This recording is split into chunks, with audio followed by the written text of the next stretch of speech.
just gotten in. I mean, I was still a little bit drunk, you know. I walk across the tarmac. Troy Kurth sees me, who is the fire manager for the region. He says, "Steve, come here." I mean, I haven't even gone in and said I'm here yet. And he goes, "This is the Type 1 fire boss, da da da da. You're going to be a structural liaison for the protection of Old Faithful Lodge." Because at the time, the big fire was running for Old Faithful.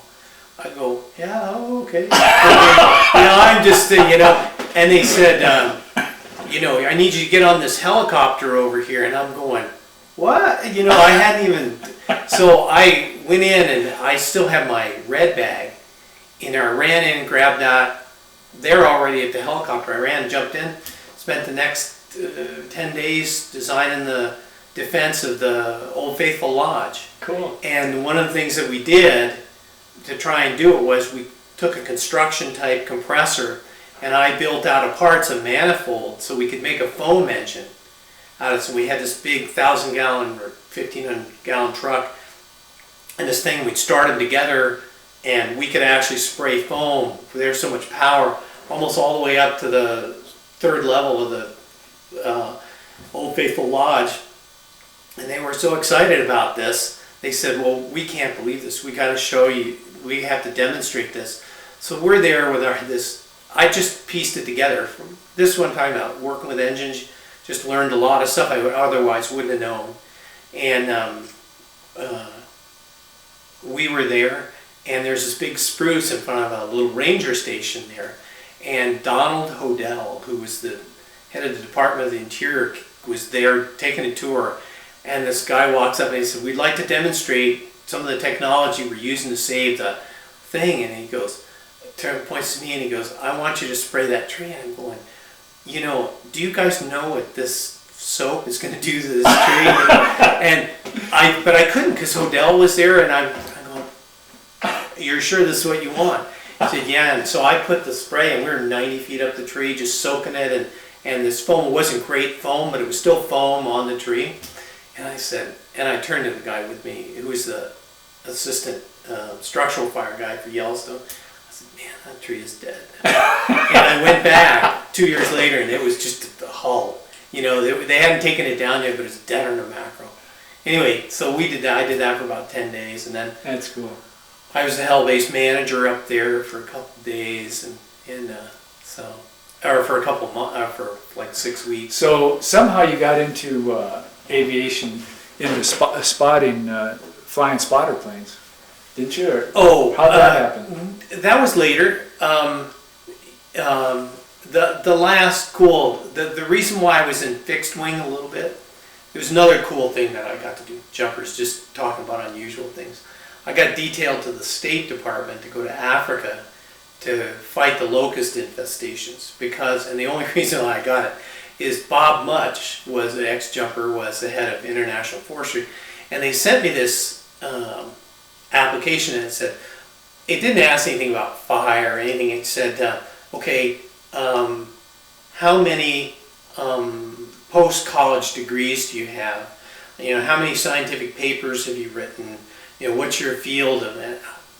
You know, I just signed my name and at the top and my address and signed my name at the bottom and submitted it. You know, because there was nothing on there that I could do that they seemed to want.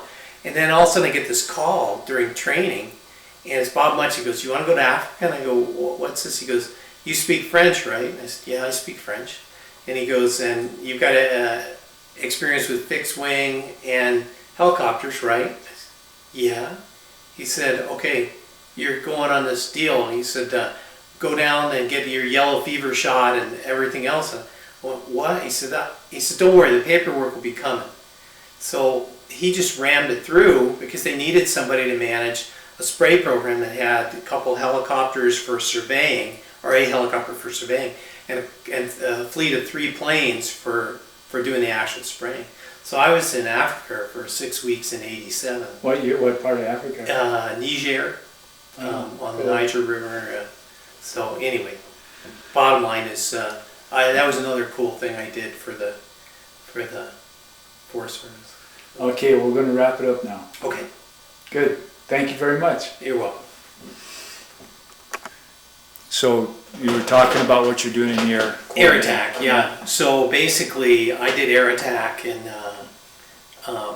you know, all over the country. You know, I had the number one priority fire in the nation in Texas.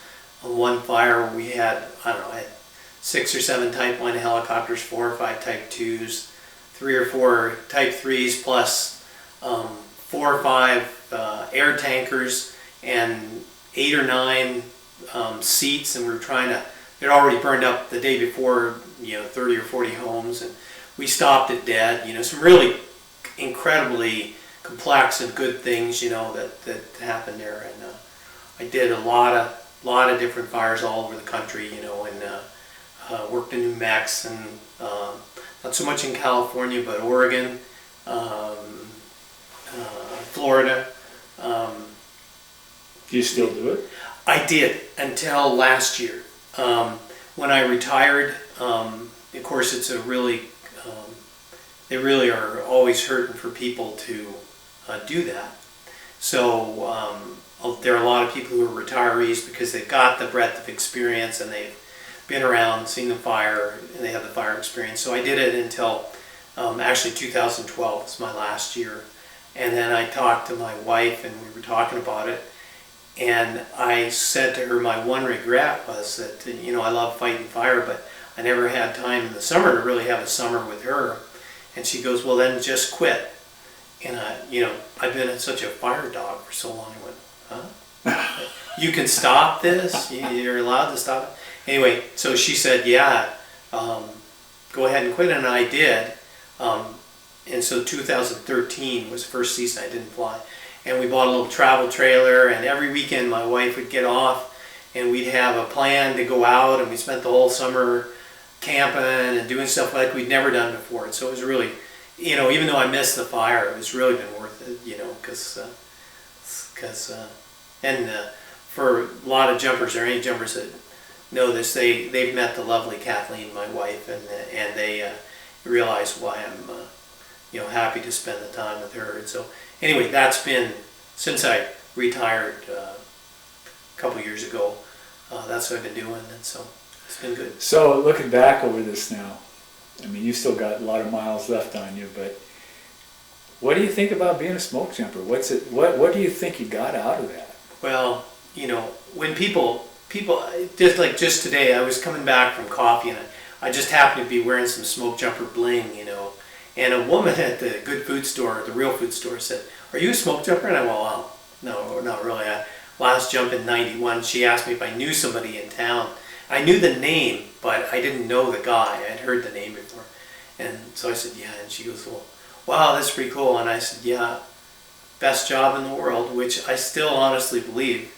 You know, it's just, it is what you make of it. The kind of people who do it are unique. You know, they're all great firefighters and hard workers, but they just fill up the whole spectrum. And as you know, on fires, once you really get the thing hooked a little bit, that's the tough part.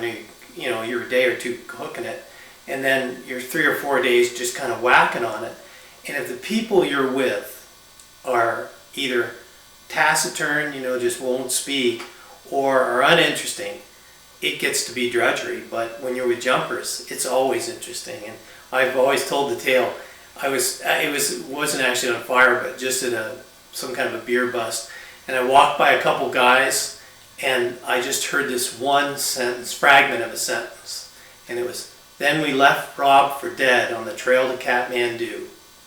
And I just, brakes on, turned around, I got to hear this story, turned around and came back and said, "What? Tell me, you got to tell me the story." And it was, you know, altitude sickness, dehydration, they left Rob Patton on the trail not knowing whether he was going to live or die. They set up their tent, they wrapped him up and everything, and they went for help, and then they got help, and they came back and he was gone.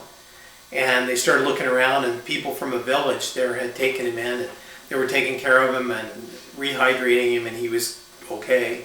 But I mean, talk about a single line. So were these people jumpers? Yeah, they were jumpers. All 3 of them were jumpers, you know, and they were just, and so you just don't go out with a group of people where they can say, honestly, Yeah, and then we left Rob for dead on the trail to Kathmandu. There just are not that many people that can comprise that group. And everybody did something interesting, you know, I mean, even if they just, you know, hunted and fished Montana their whole lives, they were always into something interesting, someplace really cool, doing something good, or world traveling, or they're fishing in Chile, you know, taking the Trans-Siberian Railway to China. You know, I mean, it's always something. They were just, and you know, I've heard people say, oh, I jumped with the jumpers because they were the best. And you know, a lot of things, jumpers were the best, but I jumped with them because they were the most interesting. You know, I mean, it was the coolest group of people, and still the best job ever. I mean, you know, talk about diverse, and when you're fighting fire, it's initial attack. What's better than that? You got short-term goals, and man, it's a fist fight out there, you know, and you're just working, and testing yourself. I mean, not testing yourself like bravery, testing yourself for just pure ability to bend over at the waist and dig line for endless hours, and you know, and beat on things and cut trees down and all that kind of stuff, you know, and it was just great, you know. Plus, there's a ton of skills there, you know, and you just enjoy. I still tell people the greatest radio call I ever got was this fire was just looking bad. You could see it was picking up everywhere, and wind was shifting and everything, and we're kind of holding on and starting to get that feeling. And all of a sudden on the radio comes the command, "Run away, run away!" From the Monty Python movie, you know, about King Arthur, you know, and you know, when they, you know, run away, and everybody knew exactly what it was, and everybody pulls back and gathers up this, and Jim Sear was there, and he goes, "Oh, this sucker's gone," and we kind of looped down underneath it, and sure enough, just blew up the hill. So tons of skills. People you really enjoyed being with. I mean, just people had a good time, interesting, fit, you know, crazy, just wonderful group. I mean, you just can't. And when you're an IH crew, you know, you got your head up somebody else's butt, you know, and sorry, I'll call it back. This is my daughter. So anyway, you got your head up somebody's butt. You're with the same 20 guys all the time. When you were in Missoula back in the 70s, there's 160 guys on the jump list, and it rotated around. It was always cool. It was fun. It was interesting, scary, you know, occasionally scary, you know, and just very good. And, you know, you just loved it. And you were, you know, I have to say, I still will keep a little Smokejumper bling on me these days, because I am always proud to, when somebody goes, "Hey, were you a jumper?" And I go, "Well, not for 20 years, but I was once." You know, and it's worth it. You know, it just feels, it's an identity that I don't mind having. You know, so anyway. Thank you very much. You're welcome.